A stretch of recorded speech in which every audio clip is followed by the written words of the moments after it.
Right. So let's have a look first of all that question about how to roll out the language across all year groups, because I know previously you've had different languages for different year groups, and the problem with that is tends to be about progress. Is that what you've experienced? Yeah, So yeah, of what's course. been the reality in school?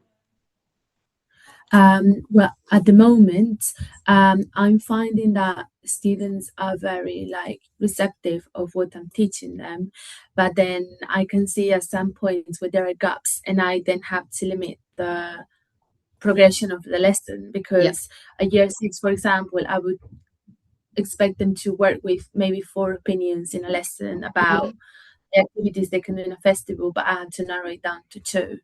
Yeah. For just me gusta and no me gusta, which is the same thing I'm doing with year four. So Yeah. it looks like there is not that, increase Yeah. in In the knowledge, progression. but Yeah. I can't really stretch them Okay. a lot more than that, only some of them. Yeah. So, as a specialist teacher, you're in that brilliant position that you do have that awareness. Obviously, you're a native speaker of Spanish, so you've got that understanding of what the children are able to do. So, you've really got a hold of what the gaps are. So, is it the Click to Teach scheme that you've been using, the PLN Click to Teach scheme? Yes. And Yeah, I've been using it, yeah, so, are your for the year last three? Have your year threes been working through stage one, year fours, stage two? Which stage have they been on at the moment with the Spanish? I have kind of done a combination of things, but because the way I had planned before I had access to click to teach, the topics were slightly different. So I've adapted the activities to the year groups. But Mm-hmm. yes, I have tried to teach the different stages to the year groups, Mm-hmm. like you said. Yes, Yeah, I've age tried to do, related. Yeah. yeah, exactly. Yeah. Okay. And Because go yeah, on. Sorry. no, no, no, it's fine. Yeah, The option yeah. is to keep a year group back a stage. That's absolutely fine because you've identified the gaps. So that might Yeah. be that your year fives and year sixes are both working through stage three next year rather than stage three and four. And that is fine. Similarly, Yeah. if it's a new language to lots of the children, there is nothing Mhm. wrong with starting everybody at stage one. Now, you might think, actually, no, they're better than that. So it might be a case of doing stage one with your new year threes, stage two with your new year fours, and then just thinking about your older cohorts, like you say, because their progression levels have seemed more like a year four than a year six. So you've got that Yeah. option there. What we do have is what we call our baseline assessments. So I can email those to you, and you can use them to just have a look at yourself and think, could the children in the current year five group, could they do what's expected of them ready to move up to stage four? And if not, that Mm. might help you make that decision and keep them down a stage next year. Or equally, you can use these assessments with the children. So you can get them to Okay. do it. It's quite a fun. They look like our puzzle it out assessments, so that if you use those, they're very similar to that. So they're designed to be done in one session. So 45 minutes should be enough to do a listening, speaking, reading, writing activity, just to informally check whether you think they're able to move on to the next stage. And we've got that Okay. for stage two, stage three, and stage four. So I That can would be send really you those baselines, which you might find really useful, either helpful. just yourself or to use in class. Does that sound Yeah, okay? Sound that helpful? sounds really good actually. Yeah, thank you. Really Okay, helpful. good. Yeah. With you saying that in September, also you've got your younger learners starting Spanish as well, which is amazing. So your reception year ones. Have you seen our Key Stage One scheme? I've seen actually, Yeah. yeah, and it's So really, load really it helpful. for us. Oh, Yeah. that's good then. So you're aware of that. And the beauty of that one is you can just pick and choose. So you don't have to follow Mhm. it in order. So whereas the key stage two one is sequential, so we advise it in order. But the key stage one, if the children are learning about birthdays and birthday parties, you can do the birthday topic. If they're learning about dinosaurs, you can do the dinosaur topic.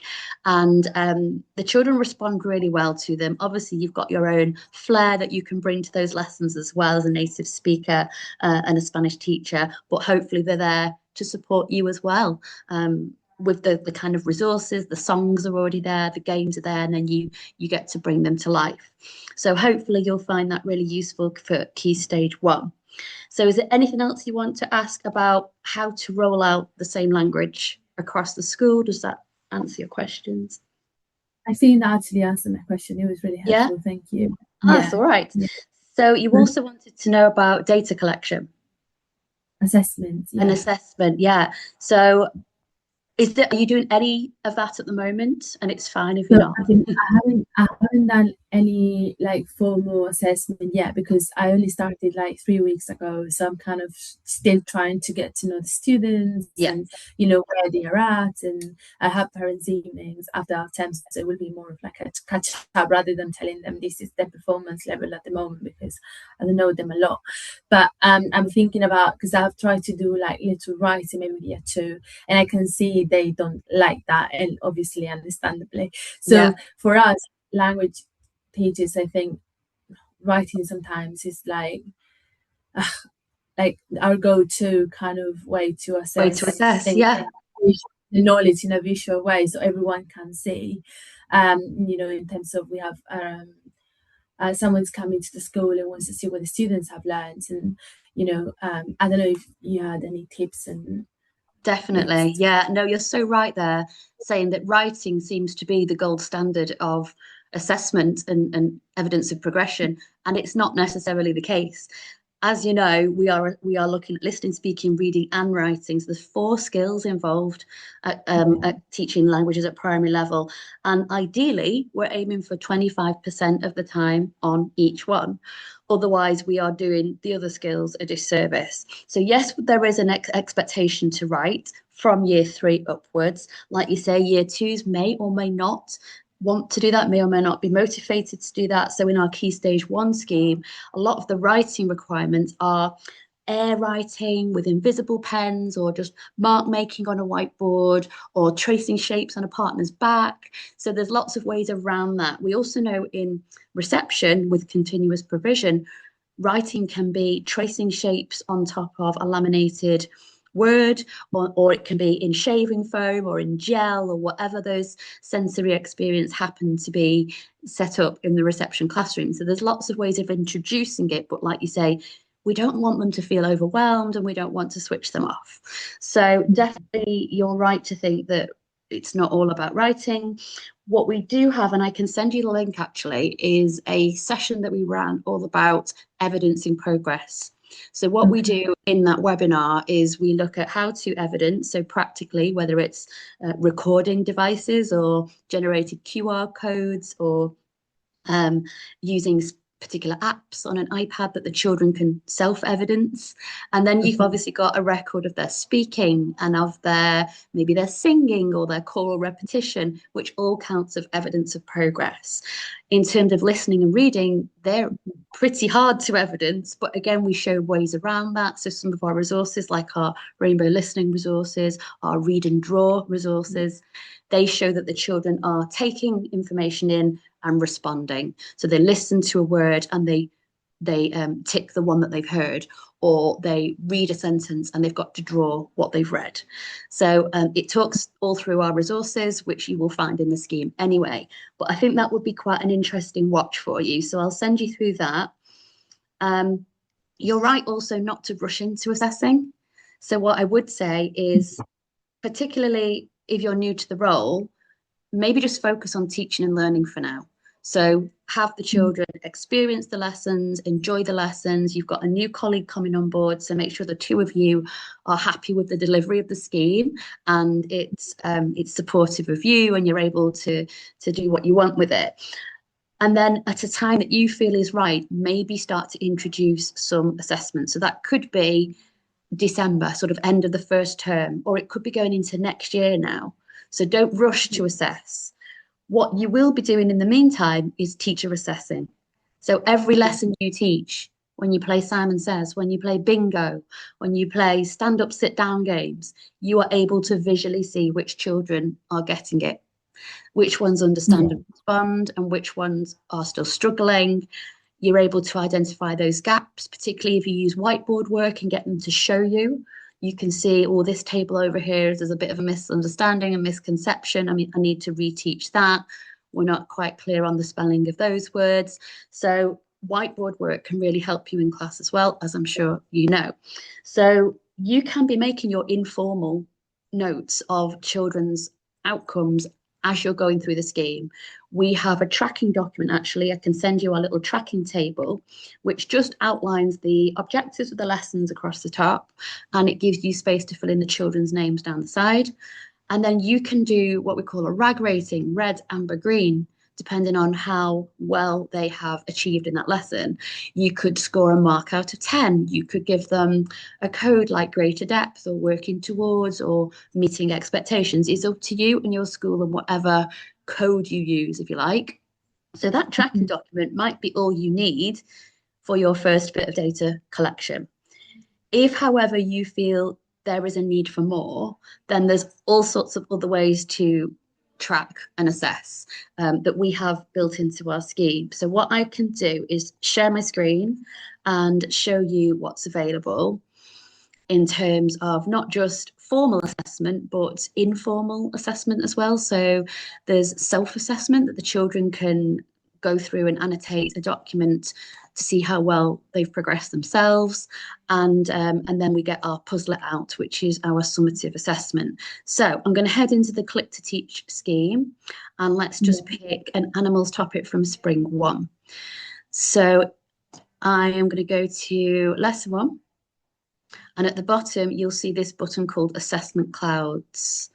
Are you familiar with that one? Have you seen these? Yeah, Will showed me last week. Ah, brilliant. So Will showed you these. Again, these can be used however you like. So personally, I have the children stick them in their books, and every so often, not every week, but every so often we'll come back to this document and the children will do a red, amber, green dot inside those clouds to show me how confident they feel with each objective. Obviously, if they were absent for an objective, they can put absent. If some of my older learners, I get them to make it into a working document as well. So I'll have them, for example, number 1, I can understand some animal nouns in Spanish. So I'll get them to just jot down a few animals in Spanish at the side. So it proves to them and to me what they have remembered. And you could also use this as a whole class tracker. So you could print it out and enlarge it and laminate it. You could date as and when you're covering the objectives, put the dates on there. You could red, amber, green, whole class progress as well. So maybe we were brilliant with our animal nouns, but plurals was a little bit trickier. So maybe green for number 1, but amber for number 2. So there is that document there. I also use this document at the start of every topic just to read to the children. So they know that they're going to learn animals, how to pluralize, how to say, I have an animal, how to say what their favorite animal is. Then they join in with the story, and then they are supported to write their own story. So they know where that learning is going over the weeks. And if anyone were to visit the class and ask them what they're doing in Spanish, hopefully they would have that either in their head or they'd know where to look in their book to have a conversation about it. So that's the self-assessment clouds. And then the other way of assessing is our puzzle it out. Have you seen these? So these are what we call Actually, I haven't seen those, so I haven't had a chance. No, that's fine. And like I say, don't rush into using them. You don't have to use them at all, but they are, I find them really useful actually for generating outcomes. So this is what one looks like. I will say actually at the moment, we are redesigning our puzzle out. So from September onwards, you will see a new version of the puzzle out. It will have very similar content. So what I show you today will probably be the same or just reworded or made a little bit more child-friendly, user-friendly. The aim is that the puzzle outs are done in one session.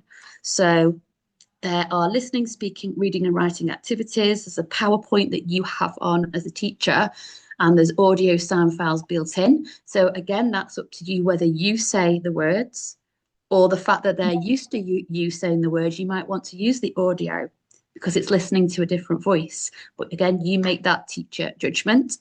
They're very straightforward to do. So if you click on this button here, student sheet, this is the one you would print out for the children. So all 4 activities are on one, and you just progress through them in that order. Or you could choose to focus on listening and reading in 1 week and speaking and writing in another week. So different schools use them differently. This one is a listening one, so you would just press play Tres perros. Un gato. And the children just put a circle around what they heard. And I play it several times for them. Sometimes I slow it down. So for some of the older year groups, there's quite a lot to listen to.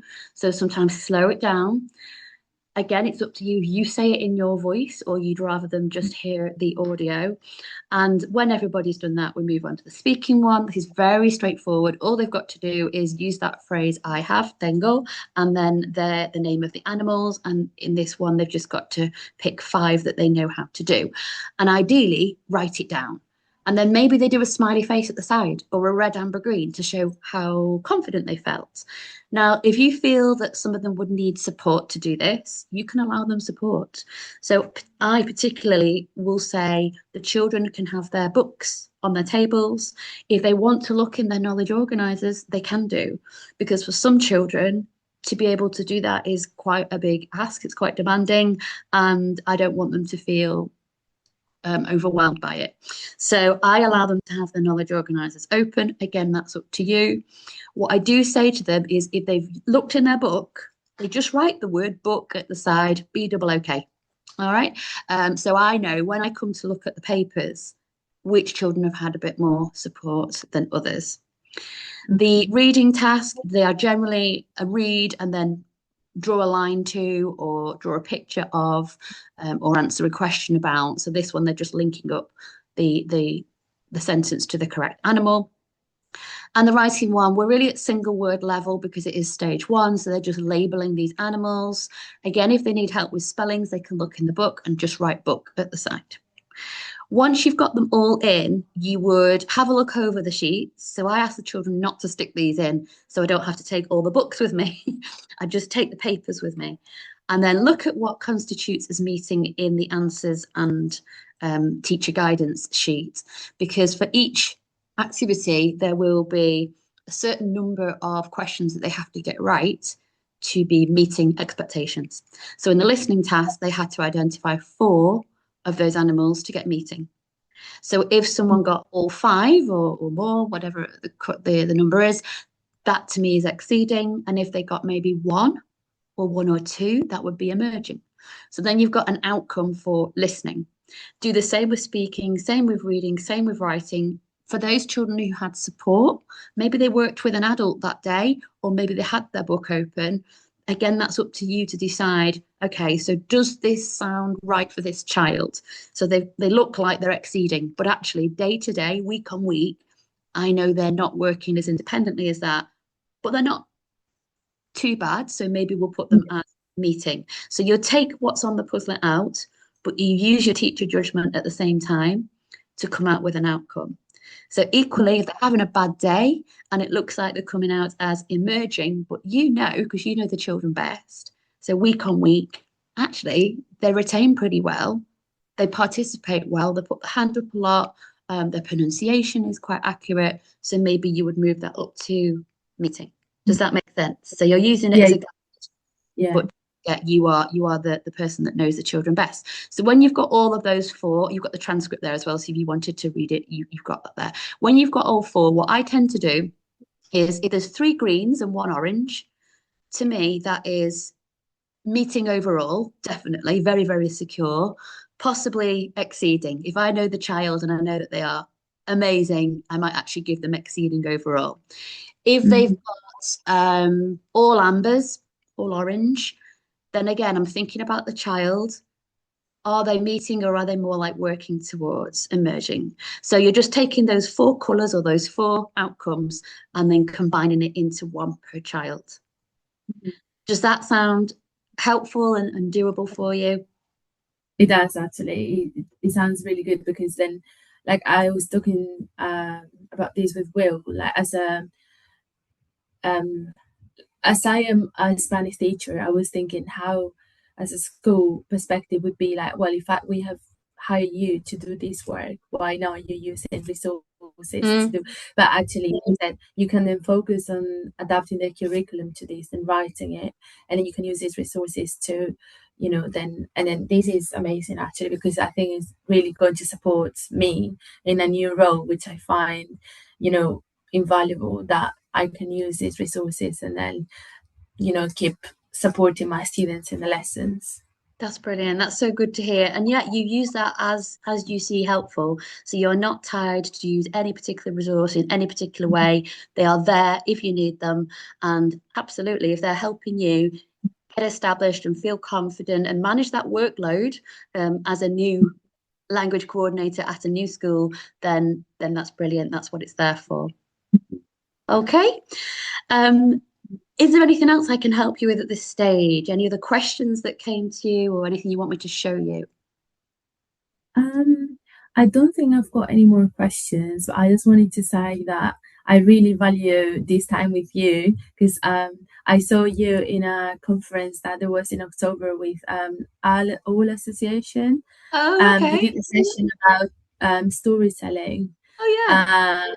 And then I thought it was fascinating because obviously I was working in secondary still, and it really motivated me to then lean towards primary and how creative you can make it, and actually how much progress you can promote in the children. So thank Oh, you. that's amazing. Oh no, thank you for passing that on. That's brilliant. So that was the session about the Colour Monster book, wasn't it? Have you managed to Yeah, use that one? Because it yeah. was I originally have written in Spanish. I have acquired one. Yeah. Still trying to see what I can do with it. But Yeah. yeah, it's very good. Yeah. Oh, that's great. Well, let us know what you do with it because yeah, I've used it a few times now and bought myself the pop-up version. So it's a beautiful storybook. The children love it. And like you say, the work you can get out of it. Even I only took 2 weeks off the scheme timetable. It was around World Book Day, so it was to really focus on a rich, authentic text for them to be able to hear it and to have that confidence boost of being able to understand some words, some phrases. And yes, I did change some of the wording, and you would be doing too for the children that you teach. But the outcomes that they came out with really help them understand how languages can help us be creative and help us have empathy for characters in a book. So it was going far more beyond the words and the phrases that they were engaging with. It was a holistic kind of topic, that one. And that was from have you heard of the Deltea Research Project? I haven't actually. Ah, right. So the inspiration came from them. So that was a project I was involved with. Well, I've been involved with for over 2 years now. And it was some professional learning for me and for other teachers about how languages can do exactly that, how they can help children be creative and have empathy, and using stories, whether they be digital stories or hard copy books, to really bring that learning to life. So yeah, that's great that I've paid that forward and you're going to be doing so as well. Yeah. All right. All right. Right. If there's Thank you so anything much. else, you know where we are, so you can just book in using the link. If you need another session, maybe there's something else that's cropped up that you've been asked to do, or you're wondering about how to go about it. So we're always here to help. And also, I don't know if you've seen, we've got our online conference coming up in June. Yeah. So there's a link on, well, it'll be going out on the PLN forum this week, and also you'll see it if you're on LinkedIn or any of our Facebook social channels. So it's completely free, and it's one webinar over 4 different days, starting on the 8th of June. So the first one is Janet Lloyd. You'll be hearing from Janet Lloyd and why she thinks languages is more important than ever. On the second one, that's myself. So I'm going to be looking at what excellence looks like in primary languages and really showcasing lots of examples from lots of different schools that I've worked with. The third one is about the transition tool that we've developed called Go Forward. So helping year sixes transition to year 7. And then the fourth one is a session run by Will on what the evidence tells us. So why languages are so beneficial and why we should be teaching them. So they will be recorded as well. So if you can't make them live, then you'll be able to catch up on them at a later date and hopefully find them useful. Yeah. Thank you so much. All right. No problem at all. It's been great to meet you. Yeah. You have a lovely day. Bye. You too. Take care. Bye-bye.